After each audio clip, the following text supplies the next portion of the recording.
2024년 학원 5,000개가 매물로 쏟아졌어. 부동산 사이트가 아니야. 학원 관계자 26만 명이 모인 온라인 카페에 학원 넘깁니다 글이 폭주하기 시작한 거야. 5년 전만 해도 학원 양도 글이 1년에 100건 정도였거든. 지금은 500건이 넘어 5배가 된 거지. 학원이 망하고 있어. 그것도 동네 소규모 학원만이 아니야. 업계 1위 메가스터디마저 창업자 집은 32.4%가 매물로 나왔어. 1위가 흔들리는데 나머지는 어떻겠어? 도대체 지금 무슨 일이 벌어지고 있는 걸까? 결론부터 말할게. 학원이 망하는 가장 큰 이유는 놀라울 정도로 단순해. 학생이 없어. 올해, 그러니까 2026년 초등학교 1학년 입학생이 사상 처음으로 30만 명 밑으로 떨어졌어. 정확히 약 29만 명. 6년 전인 2020년에는 42만 명이었거든. 6년 만에 12만 명이 증발한 거야. 이게 어느 정도 규모냐면 학교 하나당 학생 수가 100명이라고 치면 1200개 학교 분량의 아이들이 통째로 사라진 셈이야. 서울에 있는 초등학교가 약 600개거든. 서울 초등학교 2배 분량의 학생이 6년 만에 없어진 거지. 전국 초중고 학생 수도 올해 처음으로 500만 명 밑으로 내려가. 2020년에 534만 명이었는데 6년 만에 50만 명 넘게 줄었어. 이건 웬만한 광역시 하나 인구가 통째로 사라진 거거든. 울산 인구가 108만 명이야. 학생 감소 규모가 울산 절반에 해당하는 거지. 이게 미래 전망이 아니야. 지금 벌어지고 있는 현실이야. 2025년 기준으로 전국에서 폐교가 확정된 학교가 49곳이야. 신입생이 단 한 명도 없는 초등학교가 나왔어. 학교도 문을 닫는 마당에 학원이 버틸 수 있겠어? 여기서 진짜 무서운 숫자 하나 더 알려줄게. 2035년까지 초등학력 인구는 지금보다 44.4% 줄어. 절반 가까이가 사라진다는 거야. 지금이 바닥이 아니거든. 지금은 절벽의 시작이지. 울산 학원 총연합회에서 뭐라고 했는지 알아?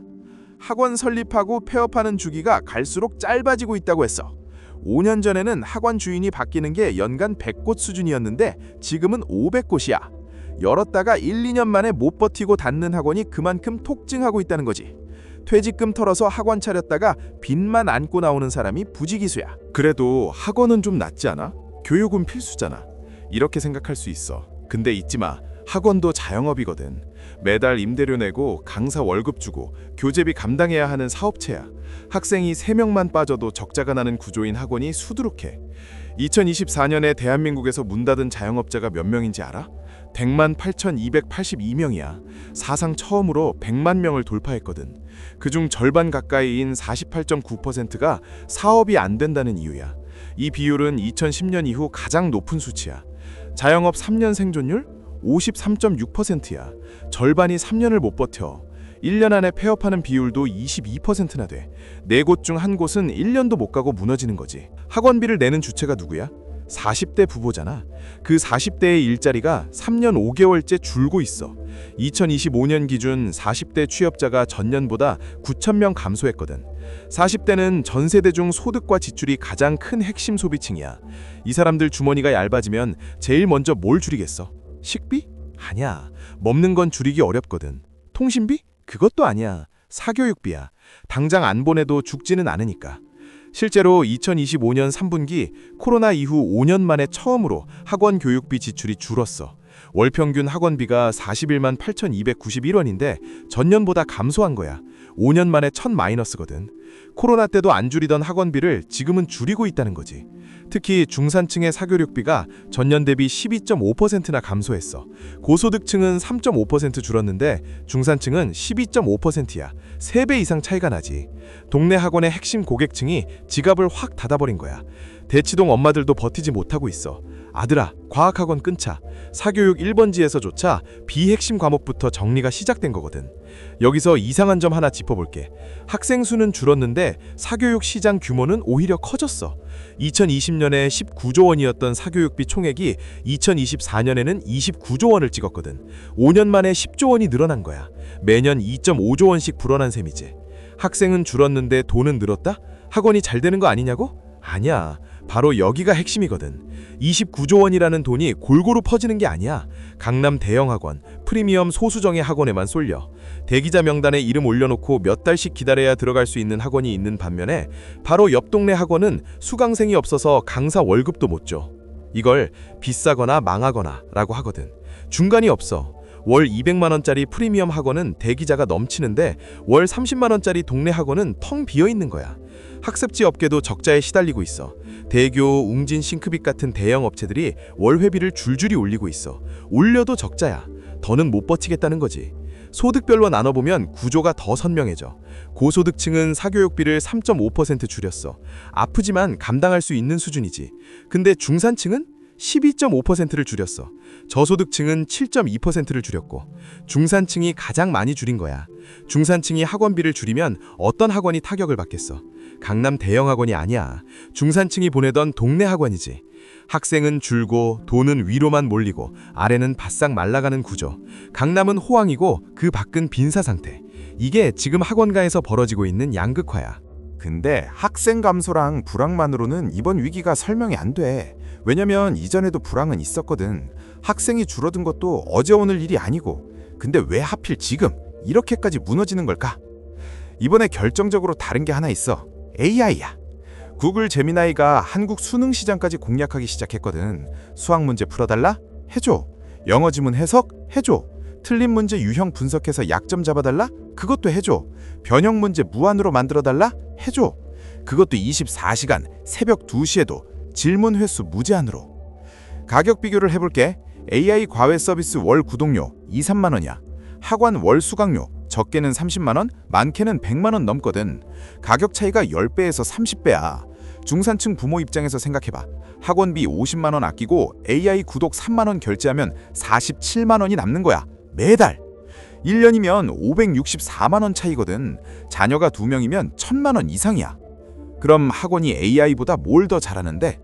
솔직히 말할게. 문제풀이, 해설, 맞춤 피드백, 진도 관리, 취약점 분석, AI가 이미 전부 해.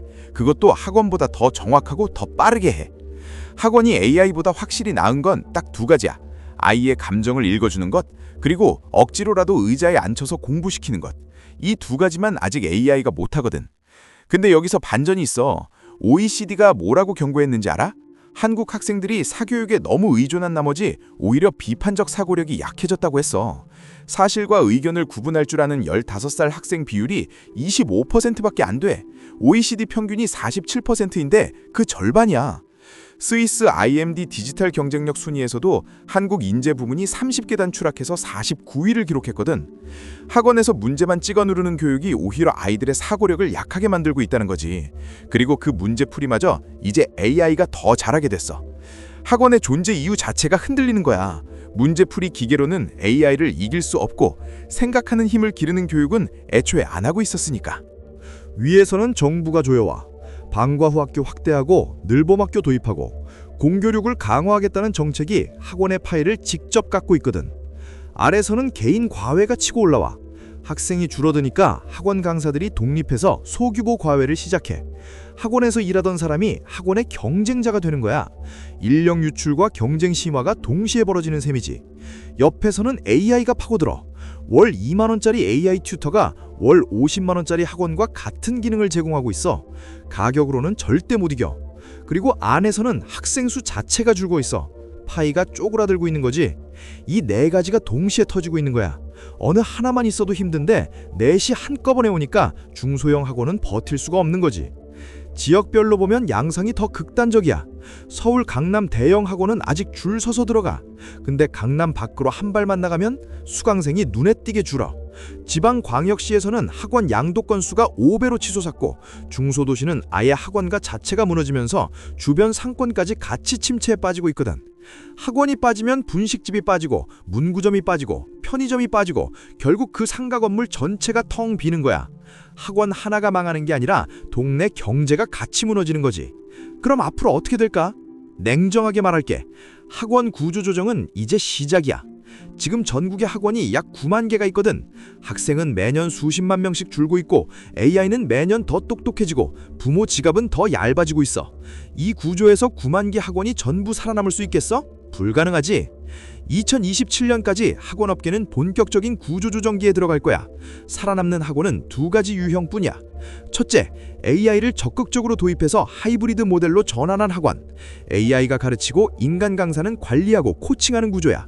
가르치는 건 AI한테 맡기고 사람은 사람만이 할 수 있는 일을 하는 거지. 둘째, AI가 절대 대체 못하는 영역에 특화한 학원. 입시 전략 컨설팅, 학습 습관 관리, 정서적 케어, 아이를 앉혀놓고 공부시키는 힘, 불안한 학부모를 안심시키는 상담력. 이건 AI가 못하거든, 당분간은. 결국 학원의 정체성 자체가 바뀌는 거야. 가르치는 곳에서 관리하는 곳으로. 지식 전달은 AI가 하고 동기부여와 습관 관리는 사람이 하는 구조. 이 전환에 실패한 학원은 살아남기 어려워. 학원의 위기는 단순히 학원만의 문제가 아니야. 저출산, 경기 불황, AI 혁명, 이 세 가지가 한꺼번에 터지면서 대한민국 교육 시스템 전체가 흔들리고 있거든. 학원은 그 충격파를 가장 먼저 맞은 거야. 10년 후 지금의 학원 절반 이상이 사라져 있을 거야. 교육의 지형이 완전히 달라지거든. 이 변화를 읽느냐 못 읽느냐가 내 아이 교육을 어떻게 설계할지, 교육 관련 사업이나 투자를 어떻게 판단할지를 가를 거야. 변화는 이미 시작됐거든. 오늘 이야기가 시장 흐름 읽는 데 도움이 됐다면 좋아요 한 번만 눌러주고, 다음에도 시장 신호 남들보다 빠르게 읽고 싶으면 경제파수꾼 구독 꼭 해둬. 님들 자산